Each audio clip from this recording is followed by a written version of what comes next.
a time, there was a very thirsty ant drinking water from the river. Suddenly, the ant lost his balance and fell into the river water. Help! Help! Help! Cried the ant, but no one can hear his cries.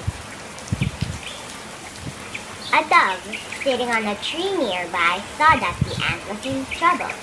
He quickly plucked off a leaf and dropped it into the river water. The ant climbed on the leaf, and she thanked the dove for saving his life.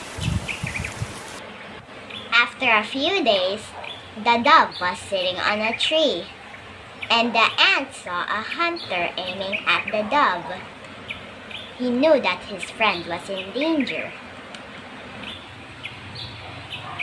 The hunter aimed his arrow at the dove. The ant quickly bit the hunter's foot.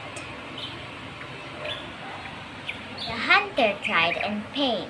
The arrow missed the dove. Dove thanked the ant for saving her life. They became good friends forever. Moral of the story: one good deed deserves another.